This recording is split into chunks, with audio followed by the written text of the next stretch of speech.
오늘 우리에게 주신 하나님의 말씀 마태복음 13장 34절에서 35절 말씀 한번 같이 읽어보도록 하겠습니다.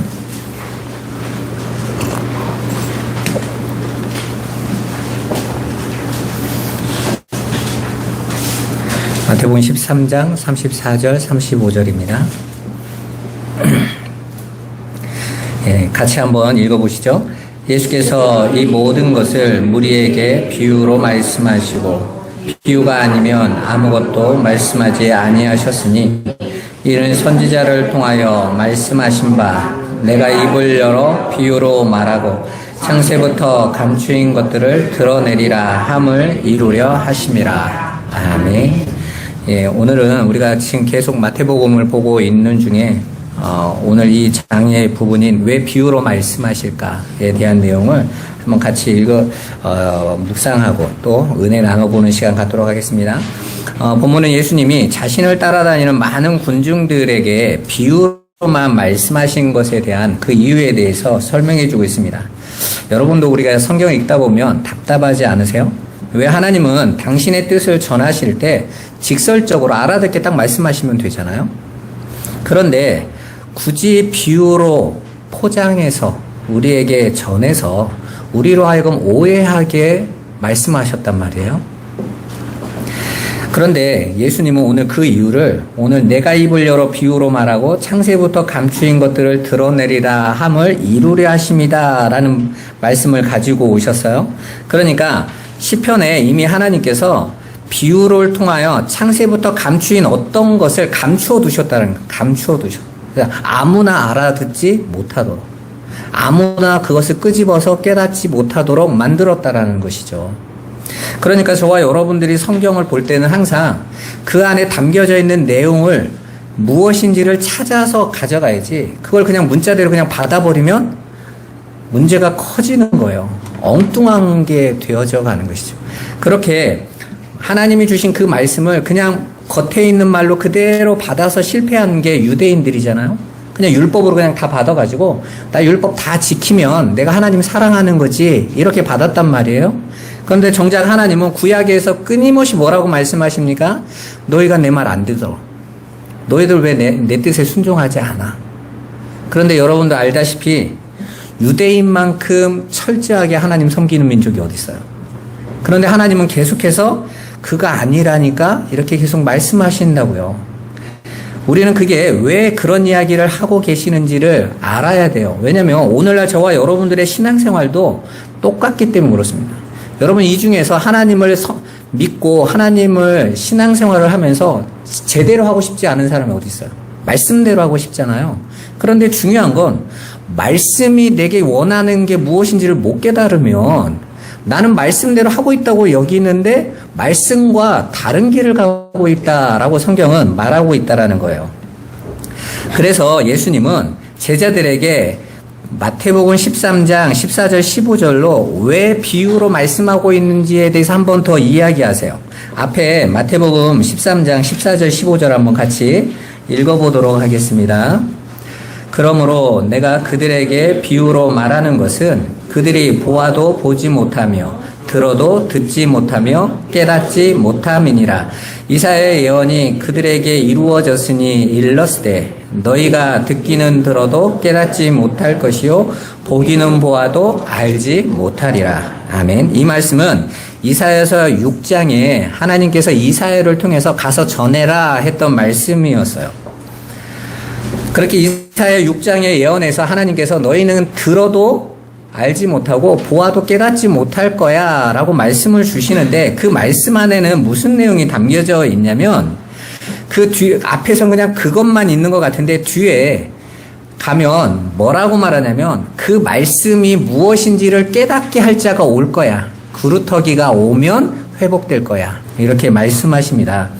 그러니까 거룩한 씨로 오실 예수 그리스도에 의해서만 귀가 열리고 눈이 열리게 될 거라는 거예요. 여러분 여호와 증인들을 보면 예수는 그냥 선지자 중에 하나라고 여기죠. 여호와만이 참 하나님이시고 여호와 한 분만을 섬겨야 돼. 이게 여호와 증인들이 하고 있는 주장하는 바거든요. 근데 그들은 착각하는 거예요. 하나님께서 예수로만 하나님의 말씀이 열리게 해 놓으셨다니까요. 그러니까 그 예수를 모르면 하나님을 알 수가 없는 거예요. 근데 자기들이 말하는 것처럼 자기들 여호와 잘 섬긴다고 하고 있는 그것이 자신들의 눈이 가려져 있고 귀가 닫혀져 있는 상황인 걸 못 깨닫고 있는 거죠. 그러니까 자기들의 열심에 취해 있을 뿐입니다. 그렇게 모든 비유는 하나님께서 예수 그리스도로 말미암아 열려지는, 그러니까 그 비유의 성경의 모든 주장하는 바는 딱 하나예요. 오직 예수 그리스도의 십자가로 말미암아 성취될 하나님의 백성들의 구속과 하나님 나라의 이야기인 것입니다. 그렇다면 예수님이 주신 이 비유는 곧 하나님의 백성들과 세상 사람들과의 구분을 짓는 심판의 자리가 되기도 하겠죠. 왜냐하면 예수로 말미암아 어떤 자는 귀가 열리고 눈이 열릴 것이고, 어떤 자는 여전히 그 비유에 갇혀서 눈이 어두워지고 귀가 닫힌 상황에서 계속 예수 믿는다고 갈 거 아닙니까? 곧 예수 그리스도로 사망과 생명이 나누어지는 형국인 거예요. 오늘날도 마찬가지입니다. 교회를 다녀서 구원을 받는 게 아니라 예수 그리스도의 은혜가 그 안에 임해야만 되는 거예요. 그리고 그 은혜가 임한 자들은 비로소 하나님의 말씀이 열려요. 그래서 그 말씀이 하고자 하는 바가 무엇인지를 깨닫게 되는 거죠. 예수님이 가르쳐준 비유를 통해서 어떤 자들은 창세로부터 하나님이 감추어 주었던 그 진리의 내용을 깨달아 구원의 자리로 나아가게 되는 것이고, 반대로 어떤 이들은 그 비유를 깨닫지 못해 엉뚱한 일에 신앙생활이라고 매진하다가 심판날에 지옥으로 던져지게 될 거라는 거예요. 이런 겁니다. 내 이웃을 내 몸과 같이 사랑하라. 이게 계명의 다섯으로 하는 말이죠. 10계명에 예수님이 말씀하시잖아요. 첫째는 내 마음을 다하고 뜻을 다하고 성품을 다하고 목숨을 다하여 내 주 하나님을 사랑하고, 두 번째 계명은 이것이니 이와 같이 내 이웃을 내 몸과 같이 사랑하라 이랬단 말이에요. 예수님에게 한 율법사가 시험하면서 계명이 뭡니까? 이렇게 물어볼 때 예수님이 재반문하시죠. 너는 계명이 뭐라고 생각해? 그랬더니 당당하게 말했어요. 하나님을 사랑하고 내 이웃을 내 몸과 같이 사랑하라. 이게 율법과 선지서, 곧 구약이 하고 있는 내용의 전부입니다. 이랬어요. 예수님이 말씀하십니다. 네가 잘 깨달았네? 가서 그럼 네가 이거 지켜. 이렇게 말씀하세요. 그랬더니 이 율법사가 의기양양해서 뭐라고 말하죠? 내 이웃을 지정해 주세요. 내가 사랑할 테니까. 그때 나온 비유가 사마리아인의 비유입니다. 엠마오로 내려가던 자들이 그 중에서 한 사람이 강도 만나서 거반 죽었다고 그래요. 거반 죽었다는 말은 자기 스스로는 자기를 치료할 수 있는 힘이 없는 존재. 남이 돕지 않으면 그냥 죽어. 그냥 그 자리에서 죽어야 될 존재.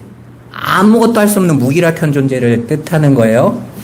그리고 그 안에서 예수님께서 지나가는 사람들을 이야기하세요. 제사장도 지나가고, 그 사람들이 지나가는데 선한 사마리아인이 가다가 그 사람을 살려줬어. 그래 놓고 뭐라고 말합니까? 너도 가서 이와 같이 해. 이랬단 말이죠. 그런데 여기에서는 의문점이 들어요. 유대인들은 사마리아 사람들을 어떻게 생각하죠? 개돼지 취급하잖아요. 지금 사마리아인의 이 선행을 받아들일 수 없는 거예요. 자신들이 하나님 백성이니까 자신들만 그 일을 할 수 있다라고 여기는데, 그러면 나는 어디에 있냔 말이에요. 내가 사마리아인처럼 그걸 할 수 있다라는 말입니까? 거기에 내용은 그게 아니에요. 너 강도 만난 자잖아. 너 강도 만나서 죽어 있는 거잖아.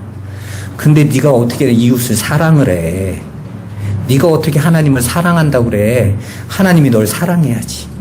유대인들에게 있어서 예수님은 사마리아인 같은 존재였거든요. 나사렛이죠.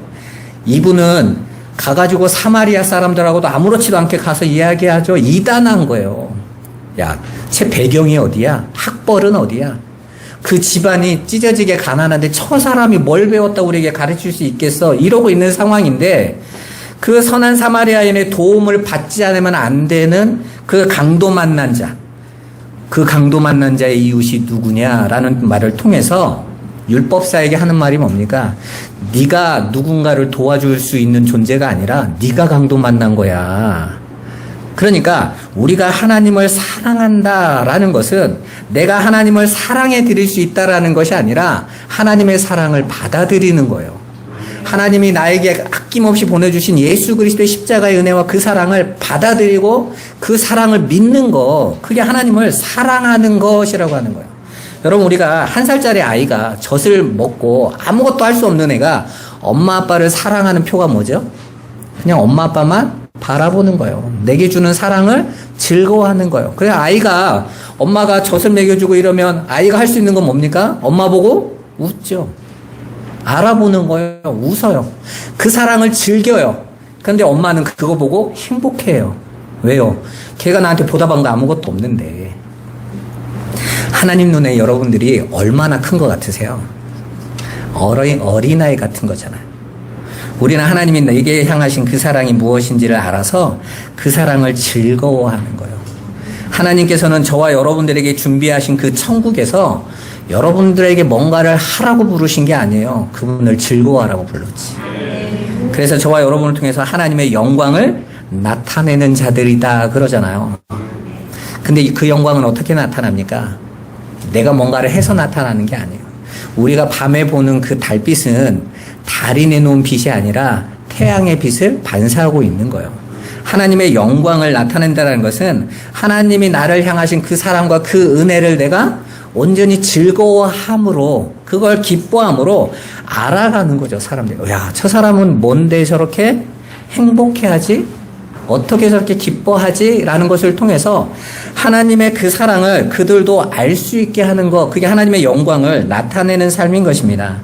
그렇게 예수님께서 숨겨두신 그 창세로부터 던져진 그 예수 그리스도로만 주시는 그 은혜, 하나님 나라를 온전히 드러내는 것, 그게 바로 비유예요. 이 비유라는 단어가 헬라어로 파라볼레거든요.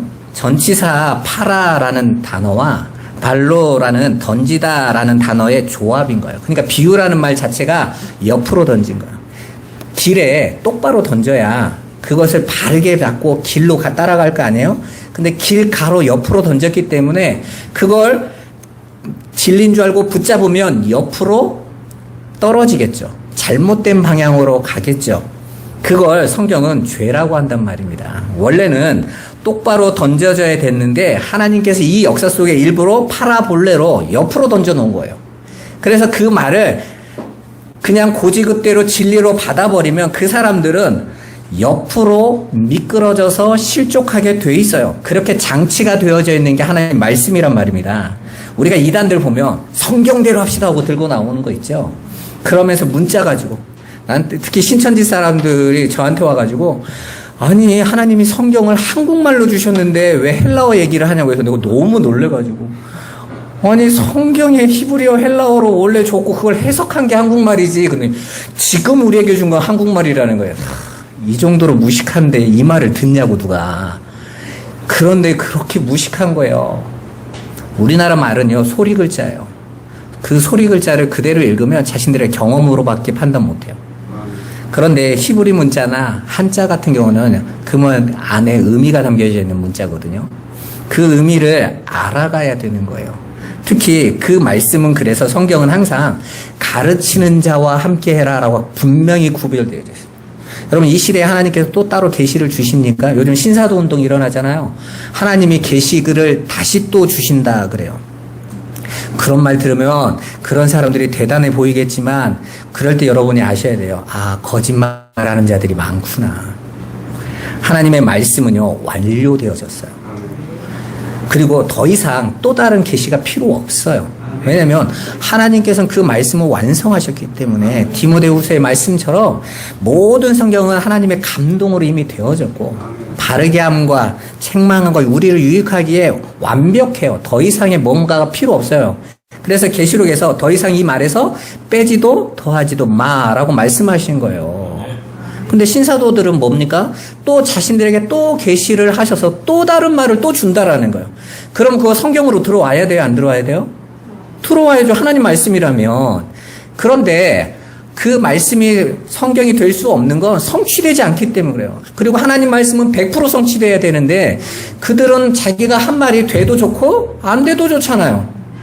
아니, 하나님 말씀이 어떻게 돼도 좋고 안 돼도 좋아요. 반드시 돼야지. 그러니까 그런 말에 너무 흔들리는 거예요. 왜 그 말을 주시는지를 못 알아서 그래요. 그렇게 하나님께서는 예수 그리스도와 성경이 완성된 이유는 가르치는 자와 함께 좋은 것을 함께 하라 그러신 거예요. 바울이 말한 그 가르치는 자와 함께 좋은 것을 함께 하라는 건 내가 좀 맛있는 밥 먹을 때 목사님도 불러서 밥 먹자라는 뜻이 아니라 거기서 나오는 좋은 것이라는 뜻이 진리라는 뜻이에요. 진리를 함께 하라는 거예요. 진리를. 그러니까 가르치는 자가 진리를 가지고 있으니까 너는 그 진리를 가르치는 자와 늘 함께 해. 그래서 그 진리로 살아 라고 말씀하고 있는 거거든요. 그런데 엉뚱하게 해석하면요. 성도들이 엉뚱한 일 하고 있는 거예요. 목사님이 열심히 섬기고 목사님 뭐 밥 사드리고 막 이거 가지고 막 만족하고 살아가는 거. 그건 하나님과 아무 관계 없는 거예요. 자기 만족을 쫓아가는 거지. 그래서 예수님은 하나님의 말씀을 그대로 받아서 옆으로 던져진 그 비유의 말을 그대로 받아서 그냥 그대로 실현하면 옆으로 떨어지고 옆으로 낙태하게 되어지는 잘못을 죄라고 말씀하시는 거예요. 마태복음 6장 14절 한번 같이 읽어보겠습니다. 너희가 사람의 잘못을 용서하면 너희 하늘 아버지께서도 너희 잘못을 용서하시려니와. 여기서 잘못이라고 쓰여진 단어가 파라핍토라는 단어예요. 아까 말한 파라라는 옆으로라는 단어와 핍토 떨어지다, 벗어나다, 이탈하다라는 단어의 조합입니다. 그러니까 옆으로 던져진 것을 진리인 줄 알고 그걸 확 붙잡으면 옆으로 이탈되겠죠? 옆으로 벗어나겠죠? 넘어지겠죠? 그러면 그걸 잘못하는 죄다라고 말하는 거예요. 그러니까 하나님의 말씀을 우리가 눈으로 보여지고 귀로 들려지는 이 세상의 경험과 가치적인 것으로 보게 되면 옆으로 넘어지게 될 것이고 그걸 잘못이라고 말하고 있는 거예요. 그러니까 잘못하는 죄는 하나님의 말씀을 바르게 받지 못해서 옆으로 벗어나 떨어지게 되는 것을 말하고 있는 것입니다. 그래서 성경에서 죄를 가리키는 또 다른 단어가 하마르티아잖아요. 관역을 벗어난 것. 그러니까 관역을 벗어나면 어떻게 돼요? 벗어나서 떨어지겠죠. 그러니까 파라피토가 되는 거예요. 그렇게 우리가 그 하나님의 말씀을 잘못 벗어나면 죄라는 거에 묶일 수밖에 없고 그게 죄인 것이죠. 선악과를 따먹은 모든 인간들은 자신들의 선악의 판단 기준에 맞춰서 하나님의 뜻을 이루겠다고 살아가요. 그런데 하나님은 처음부터 생명나무를 가려두신 것처럼 그 하나님의 진리의 말씀을 덮어두셨기 때문에 인간의 선악의 가치로는 기준으로는 절대로 그 하나님 말씀을 깨달을 수 없는 겁니다. 그러니까 계속해서 어떻게 돼요? 파라피토, 옆으로 이탈하는 거죠. 하나님의 말씀을 따라가는 것 같은데 옆으로 이탈. 왜 기독교가 예수 그리스도의 십자가의 복음을 받고 시작된 천주교가 그렇게 중세 암흑시대로 갑니까? 하나님의 말씀을 잘못 들으면 그렇게 벗어나게 돼 있다니까요. 항상 그래서 기독교에는 이단이 나올 수밖에 없어요. 엉뚱한 걸 쫓아가는 거죠. 여기에서 하마르티아라는 이 단어는 부정접두어 하와 메로스라는 부분 지체라는 의미, 그리고 또 하나는 부정접두어 하와 마르투스라는 증인, 증거의 두 가지 조합이 함께 달려져 있어요. 먼저 앞에 있는 메로스로 해석하면 제대로 된 반쪽이 아니라는 말이에요. 서로 딱 맞아야 온전한 하나가 되어지는데 잘못된 부분에 딱 붙어버린 거예요. 여기서 메로스라는 이 부분이라는 단어가 하나님께서 그 창세기 2장에 보면 남자에게서 갈비뼈를 뺐다라는 그 갈비뼈라는 단어가 이 단어거든요. 히브리어로. 거기서 나온 게 이 메로스예요. 그러니까 한 부분인 거예요. 그 부분이 다시 원래 나왔던 신랑에게 그 부분이 딱 붙어야 온전한 하나가 되는 거죠. 그래서 하나님께서 남자와 여자를 나누시면서 부분으로 분리를 하시면서 서로 한 몸으로 연합할지니 절대로 둘이 붙어야 돼. 다시 이게 이 역사 속에 우리 성도들에게 주신 명령이란 말입니다. 그런데 여자가 다른 남편을 얻으면 어떻게 되는 거예요? 우리 결혼할 때 이혼하는 사람들의 특징이 뭡니까? 내 짝이 아니었나 봐. 내 부분이 맞아야 되는데 내 부분이 아니었나 봐. 천생연분이라는 사람들은 보면 어때요? 짝이 맞는다 이러죠. 그런 것처럼 우리가 결혼이라는 것은 짝을 맞추는 거잖아요. 그런데 우리가 인생에서 살아보면서 진짜 짝은 예수라는 신랑밖에 없구나라는 것을 알게 되죠. 우리가 바로 그 예수라는 신랑으로 온전히 하나가 될 수 있는 거예요. 그래서 다른 남편과 한 몸이 되면 그건 제대로 된 반쪽이 아닌 거죠. 잘못된 짝이 만들어지면 그게 죄라는 말이에요. 또 다음의 단어인 마르투스라는 것은 증인, 증거라는 단어인데 이 말은 우리가 잘못된 것을 증거로 붙잡고 잘못된 증인의 말을 듣게 되어지면 잘못된 길로 가겠죠. 진리가 아닌 다른 것을 말하는 사람의 말을 들었으니까. 그래서 그 잘못된 길로 가게 되고 그 일을 따르게 되어지면 하나님의 정하신 관역에서 벗어날 거 아닙니까? 왜 우리가 이단을 조심하라고 그러죠? 그 사람 말 계속 따라가면 어디로 갈 거니까? 반드시 잘못된 곳으로 가겠죠. 잘못된 증인이 하는 말을 따라가고 있는 거니까. 그러면 그게 죄라는 거예요. 자, 그렇다면 우리에게 전하시려는 하나님의 말씀, 복음의 내용이 뭐죠? 자, 잘못된 거 말고 진리로 우리가 알고 있는 거. 바로 오직 예수 그리스도로만 말미암아 우리에게 값없이 은혜로 주어지는 구원이라는 선물이잖아요. 그리고 그 구원의 방향은 우리를 부인하고 십자가를 지는 것. 곧 나라는 자아가 자아의 육적 자아의 죽음인 거예요. 그게 우리의 목적지인 거예요. 내가 예수를 믿으면 예수께서 나와 함께 계셔서 내 병도 고쳐주고 내 문제도 해결해주고 내가 원하는 것들을 다 이루어지는 게 방향이 아니라 하나님께서 부른 자들을 자아가 부인되게 하시고 십자가로 그들의 옛 사람을 죽이신다니까요. 그리고 완성됐다 이렇게 말씀하시는 거예요. 그렇게 내 옛 자아가 무너지고 나라는 존재가 부정되어진 자들만이 하나님의 은혜만 의지한다는 거죠. 아버지께 나아간다라는 거예요. 그런데 우리는 오히려 이 시대에 엉뚱한 길을 쫓아가죠. 예수만 믿으면 만사형통이 되어지고 모든 문제가 해결되어질 것처럼. 그래서 문제 당한 사람들의 예수만 믿어 다 해결돼 그렇게 말합니다. 그건 복음이 아닌 거예요. 물론 처음에는 연약한 자를 하나님 부르실 때는 병이라는 것도 고쳐주시기도 하시고 꿈으로도 보여주시고. 그런데 그런 어린아이의 자리에서 나오면 어떻게 됩니까? 이제는 그 어린아이는 더 이상 그것이 아니라 하나님의 말씀으로 살 수 있어요. 진리의 내용이 어딘지 알아요. 그래서 그에게 어떤 연단이 와도 이 세상에서 가장 가치 있는 신랑인 예수를 만난 것처럼 오직 예수 그리스도의 십자가의 은혜가 무엇인지 깨달았기 때문에 오히려 내 자아의 죽음을 감사하고 찬송하게 되는 거예요. 그런 자리로 나아가는 자들을 성도라는 거예요. 그리고 그들은 계속 하나님의 말씀으로 그게 진리라는 걸 확인하면서 갑니다. 근데 그걸 진리로 깨닫지 못한 자들은 왜 나에게만 이런 문제가 생겨? 왜 나에게만 이런 어려움이 생겨? 왜 하나님이 나만 이렇게 시험하셔? 아니라니까요. 하나님의 뜻이 그렇게 나라는 존재를 내려놓고 오직 예수 그리스도의 은혜만 의지하는 자로 살게 하시기 때문에 그래요. 우리는 그게 예수를 따르는 삶, 자기 십자가를 지는 삶이다라고 말씀하신 겁니다. 그런데 그 말씀으로 죽는 게 아니라 그 말씀을 내 힘으로 삼아서 오히려 그 말씀 가지고 내가 세상을 내가 원하는 내 꿈과 내 야망을 이루는 도구와 수단으로 삼으려고 하는 자들이 너무 많습니다. 그들의 죄인이라고 하는 거예요.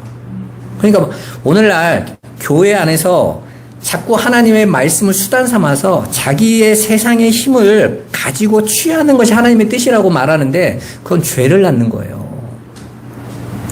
우리는 하나님의 말씀을 항상 내 힘으로 기르고 내가 원하는 것을 채우는데 사용해요. 그게 우리 피조물의 한계예요. 연약함이라니까요. 여러분, 뱀이 독사가 아무리 주인이 이뻐해 준다고 해도 독사의 본능이 뭐죠? 무는 거예요. 그래서 주인을 물 수밖에 없어요. 그게 독사의 숙명입니다. 그런데 예수님께서 항상 유대인들을 욕하고 바리새인 욕할 때 실은 그걸로 대표되어지는 우리 인간들인데 우리를 욕할 때 항상 뭐라고 말씀하세요? 독사의 자식들이라고 그러죠? 너희는 항상 주인을 물어. 그게 우리 본능이에요. 그건 하나님께서 그건 피조물인 우리의 한계를 이미 정하신 거예요. 그럴 수밖에 없어요. 그 속에서 뚫고 들어오는 예수 그리스도의 십자가의 은혜가 우리를 날마다 안심케 하는 거죠. 기쁘게 하는 것입니다.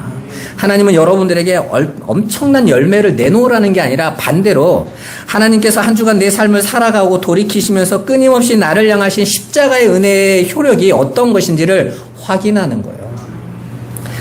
그러면 우리 신앙은 하나님의 말씀을 가지고 날마다 잘못된 길로 가면 안 되는 것이죠. 이처럼 잘못된 걸 증거하고 잘못된 남편을 내 남편으로 삼아서 자기를 증명하는 도구로 삼는 것을 바울이 로마서에서 율법의 남편을 섬기고 있다라고 표현을 한 것입니다. 그 율법의 남편은 죽어야 할 남편이에요. 그런데 지고지순한 사랑을 나는 이루고야 말겠다는 사람들이 굉장히 많죠. 그래서 그 율법의 남편을 끝까지 붙들고 살아요. 하나님은 그걸 간음이라고 하고 죄라고 부르십니다.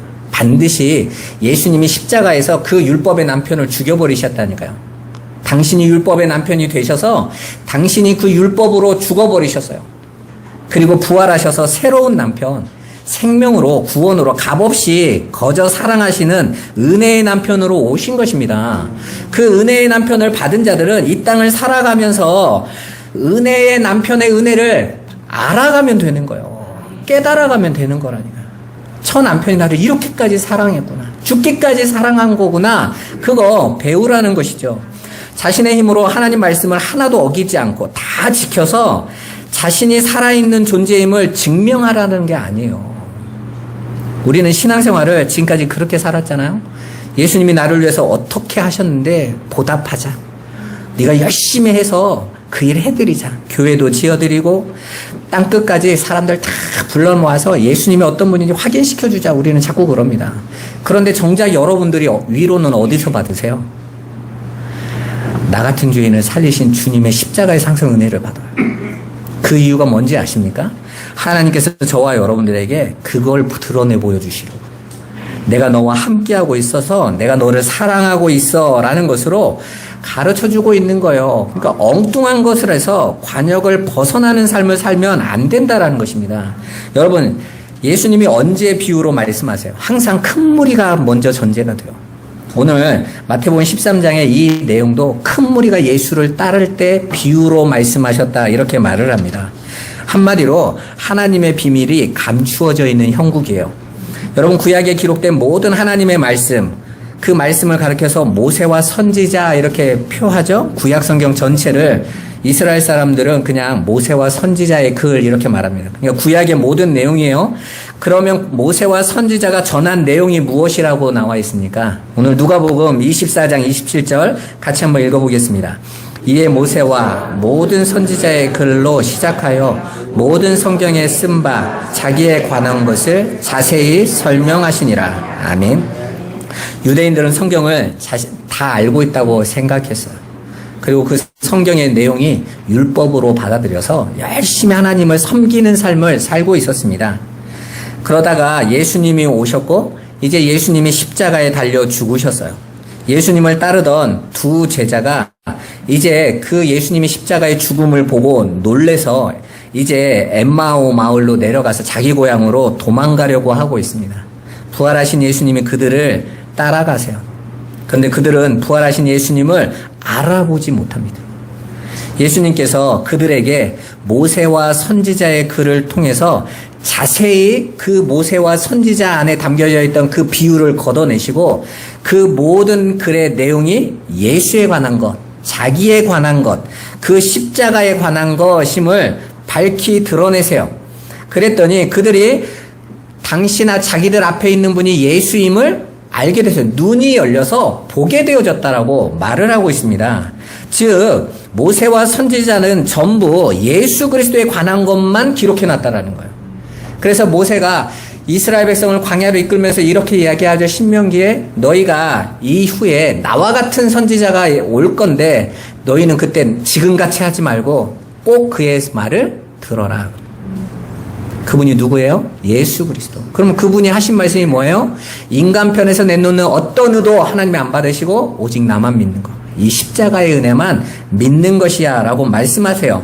따라서 하나님께서 오늘 시편에 말한 것처럼 창세 때부터 감추어놓고 가려워뒀던 것은 바로 예수 그리스도에 대한 내용이었던 것입니다. 오직 예수 그리스도로 말미암아 그 십자가의 은혜로만 우리가 구원함을 얻는 거예요. 따라서 하나님이 이 역사 속에서 하시고자 하는 말씀의 내용은 우리 인간의 불가능함을 밝히시고 오직 하나님의 은혜로만 받는 영생의 선물을 이야기하고 계셨던 것입니다. 그래서 예수님이 뭐라고 말씀하세요? 어떤 일들이 하나님의 일입니까? 하고 사람들이 물어보니까 단수로 말씀하시죠. 하나밖에 없어. 하나님의 일은 그의 보내신 자를 믿는 것. 그 예수 그리스도의 십자가의 은혜만 믿는 것. 여러분 그 겨울철 스포츠 중에 컬링이라는 스포츠 아세요? 그 보면 이렇게 이만한 소뚜껑 같은 거 하나를 이렇게 굴리잖아요. 이렇게 동그란 거에 그 마치 그 화살의 관역 같이 10점 이렇게 쭉 원이 있어요. 거기에서 원이 어떻게 되냐면 가운데가 이렇게 줄이 딱 그 원 핵심 가운데 줄이 딱 그어져 있는데요. 그 원에 딱 들어가면 이기는 거예요. 그런데 거기에서 더 나가도 실패하는 거예요. 못 나가도 도달하지 못하는 거. 거기에 가까워지는 걸로 이기는 거거든요. 그러니까 우리 안에서 있는 그 목표지가 예수 그리스도의 십자가인 거예요. 십자가를 벗어나서 더 나가면 탈락인 거예요. 그러니까 많은 분들은 나 예수 믿었어. 된 거 아니야 이럽니다. 아니요. 예수를 믿는다고 하는데 더 나가면 그 십자가의 은혜 안에 뿌리를 내리고 터가 굳어지고 그 사랑의 깊이와 넓이와 길이와 높이를 깨닫고 가는 것이 신앙인데, 그게 아니라 나 이제 예수 믿고 구원받았으니까 내가 뭔가 해드릴게 하고 내 열심과 내 의를 증명하러 더 나가면 탈락인 거라니까요. 그런데 많은 분들이 예수 믿는 건 교회 갈 때 항상 그러죠. 교회 가면 항상 구원의 길이 1번이에요. 구원의 길이 1번하고 끝이야. 그 다음부터는요, 봉사하는 거, 전도하는 거, 선교하고 헌신하는 거 가르쳐요. 그 예수 그리스도 안에 있는 그 십자가의 은혜의 길이와 깊이와 넓이와 높이가 어떤 것인지를 깊이 알아가야 되는데, 성경 66권에서 그 예수 그리스도의 십자가가 아니면 안 된다는 걸 계속 깨달아가게 해야 되는데, 엉뚱한 걸 붙잡고 신앙생활이라는 거 쫓아가는 거예요. 그러니까 또 수고하고 무거운 삶을 살게 되어지는 것입니다. 그래서 우리는 그 하나님의 보내신 자 예수를 믿는 삶이 어떤 삶인가를 확인하면서 살아가야 되는 거예요. 우리가 예수를 믿는 것, 진리를 믿는다는 것은 무엇을 말하는 거죠? 예수님은 당신을 가리켜서 내가 곧 길이요 진리요 생명이다 이렇게 말씀하셨죠. 따라서 진리를 믿는 것, 곧 믿는다라는 것은 모든 것이 예수 그리스도의 십자가 은혜에 의해 주어지고 진행되며 완성된다는 예수 그리스도의 십자가의 복음을 믿는 거예요. 그 십자가의 은혜 아니면 나는 안 되는 자였구나 라고 믿는 겁니다. 그래서 바울이 이렇게 말하죠. 고린도 성도들에게. 내가 예수 그리스도의 십자가 외에는 아무것도 알지 않기로 작정했다고. 그 십자가의 뿌리를 내리는 거라는 거예요. 전도하는 거, 선교하는 거, 열심히 봉사하고, 이건요 그냥 주변의 것이죠. 그리스도의 사랑과 은혜를 알아가는 거예요. 그래서 다른 거에 시험 들 필요도 없어요. 그건 해도 되고 안 해도 되는 것들이니까. 그리스도의 사랑과 은혜가 어떤 것인지를 깨달아 뿌리를 내리는 것이 중요한 거란 말입니다. 그래서 예수님의 비유가 말하는 핵심 내용도 바로 그거예요. 그 모든 비유가 바로 예수 그리스도 당신의 은혜가 아니면 안 돼. 이 이야기를 담고 있어요. 그런데 이 비유를 잘못 알아듣는 자들은 오히려 거짓 것을 진리로 믿는 믿음이라고 생각한다는 거예요. 바울이 이렇게 말하죠. 데살로니가 후서 2장 9절에서 12절 말씀 한번 같이 읽어보겠습니다. 약한 자의 나타남은 사탄의 활동을 따라 모든 능력과 표적과 거짓 기적과 불의한 모든 속임으로 멸망하는 자들에게 있으리니, 이는 그들이 진리의 사랑을 받지 아니하여 구원함을 받지 못함이라. 이러므로 하나님이 미혹의 역사를 그들에게 보내사 거짓 것을 믿게 하심은 진리를 믿지 않고 불의를 좋아하는 모든 자들로 하여금 심판을 받게 하려 하심이라. 아멘. 여기 거짓 것을 믿게 한다라는 이 믿는다라는 이 단어가 피스티어예요. 똑같은 믿음이에요. 우리가 믿음이라는 건 하나인 거잖아요. 믿는다라는 건 누군가를 향해서 믿고 있는 건데, 어떤 사람은 거짓 것을 진리라고 믿는 믿음을 믿음이라고 생각하고 간다는 말이고, 어떤 사람은 하나님의 손에 잡혀서 오직 예수 그리스도의 십자가의 은혜를 믿는 것을 믿음으로 여기고 간다는 거예요. 둘 다 교회 안에 있는 것입니다. 그런데 어떤 사람들이 그들에게 나타나서, 믿는 자들에게 나타나서 속이는 사탄이 어떻게 활동을 하냐면, 거짓 것을 믿는 믿음을 던지는데, 그들에게 던지는 것이 모든 능력, 표적, 거짓 기적, 우리의 모든 속임입니다. 모든 사람이 좋아하는 거죠. 병 낫는 거, 또 문제 해결되어지는 거, 세상에서 볼 수 없는 기적이라고 여겨지는 것들을 드러내는데, 그게 누구의 활동이라고요? 사탄의 활동이라고 명확하게 써 있잖아요. 그래서 그걸 가지고 그게 믿음의 증거라고 여기게 만든다는 거예요. 많은 분들이 자신들이 옛날에 예수를 믿어서 병 나은 것을 믿음의 증표로 여기는 사람이 굉장히 많더라고요. 어떤 사람은 방언을 한 걸 믿음의 증표로 여기고, 그럴 일 없다라는 거예요. 오히려 그런 것을 가지고 우리를 속이고 있는 존재가 사탄이고, 더 중요한 것은 그 믿음을, 하나님의 거짓 것을 믿는 믿음이 하나님의 허락하에 됐다라는 거예요.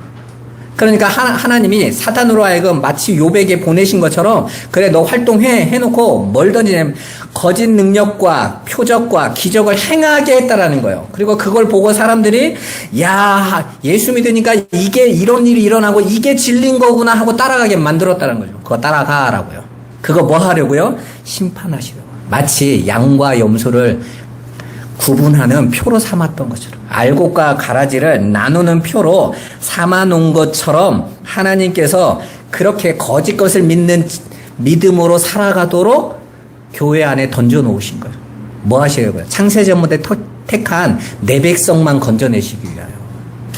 거기에 모두가 걸려든다라는 것입니다. 이 세상에서 빠져서 자기 만족과 행복, 자기 영광을 추구하고 살아가는 사람들은 모든 기준이 나예요. 모든 것이 내게 와야 돼.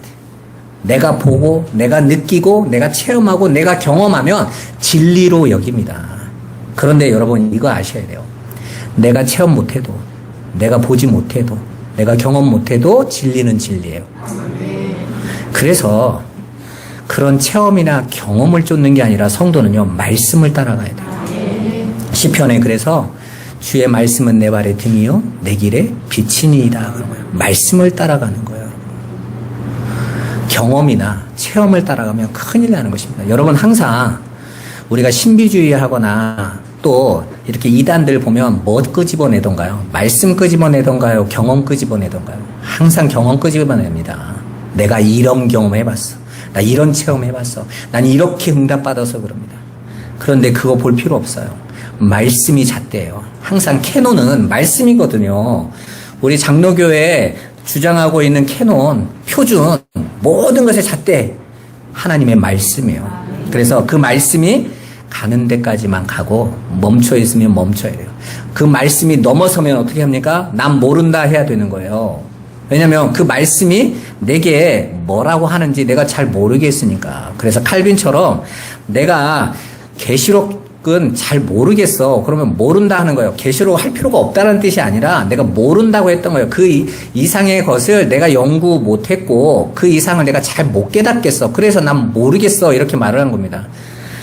그렇게 하라는 거예요. 그런데 우리는 어떻게 합니까?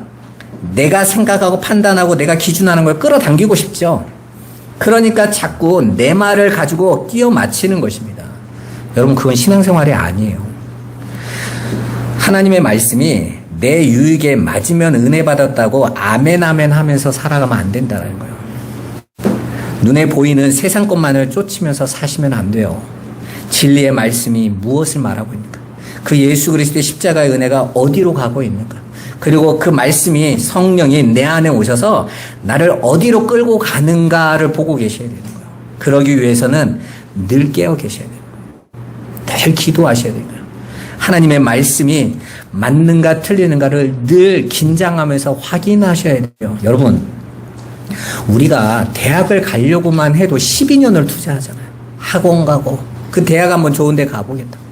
그 대학 가면 또 4년을 또 죽어나고 준비합니다. 대학생들. 왜요? 좋은 직장 한번 가보겠다. 우리가 인생에서 어떤 좋은 대학이나 좋은 직장이나 아니면 좋은 남자를 만나고 여자를 만나는 거에도 그렇게 힘을 들여서 나를 준비하는데 왜 자신들이 받을 영생에 대해서는 그렇게 무관심한 거예요? 영원한 생명에 대한 이야기인데, 하나님의 말씀이 이렇게 있는데 너무 놀랍지 않습니까? 수십 년을 교회 다녔는데 성경만 몰라, 이상하게. 아니, 한 가지 책을 봐도, 우리가 수학책을 봐도 한 번은 50년을 보면 알만 하잖아요. 그런데 하나님 말씀은 50년을 다닌 분도 모르겠대. 아니, 우리 맹장로님 누구 하는 말을 안 해요. 근데 성경 제일 많이 읽으시는 분인데 겸손해서 하신 말씀이고, 사람들이 모두 물어봐 보세요. 다 모르겠대. 얼마나 우리가 하나님의 말씀에 관심이 없으면 이단들이 말 같지도 않은 걸 찔러 넣어요. 제가 오늘 성경 그 주보에다가 신천지의 질문 답변을 이렇게 써놨지만 말도 안 되는 이야기 아닙니까? 우리 선교사님이 읽어보시더니 이런 걸 질문할 줄은 상상도 못했다는 거예요. 말도 안 되잖아요. 아담이 첫사람 맞냐고, 아담 이전엔 정말 사람이 없었냐고, 이런 얘기는 우리 생각조차도 안 하는 걸 끌어당겨가지고 우리로 알고 혹하게 만들어가지고 그렇게 끼워 맞춰서 비진리로 끌고 가고 있는데, 성도들이 하나님의 말씀에 똑바로 안 서 있으니까 이게 맞나?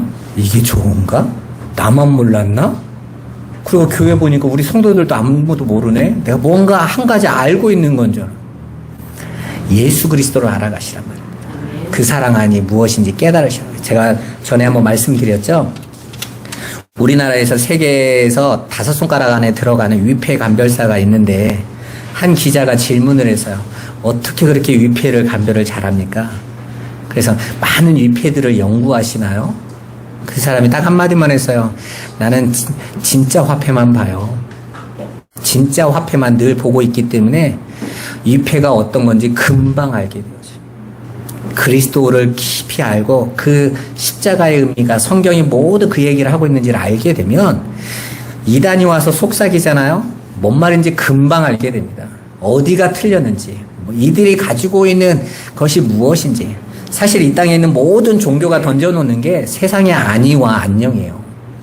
세상의 행복과 세상의 성공입니다. 그러나 그리스도의 십자가는 우리를 십자가로 이끌어가요. 하늘의 것, 영원한 것을 바라본다니까. 그래서 골로새서에서 바울이 이렇게 말하죠. 너희가 그리스도와 함께 십자가에 못 박혔으면 이제는 위의 것을 찾아라. 오히려 땅의 것은 죽여야 될 거야. 끊어야 될 거야. 라고 말씀하시죠. 우리의 목적이 다른 데 있으니까 자꾸 다른 복음이 들리는 거예요. 진리를 보고 하늘을 향해서 달려가시기를 주님의 이름으로 축원합니다. 기도하겠습니다. 살아계신 하나님 감사합니다. 전능하신 하나님, 아버지, 감추어진 것, 진리를 숨겨두신 것은 아버지 당신의 백성에게만 깨닫게 하시고 알게 하시는 하나님의 놀라운 구원의 역사가 있기 때문인 줄 믿습니다.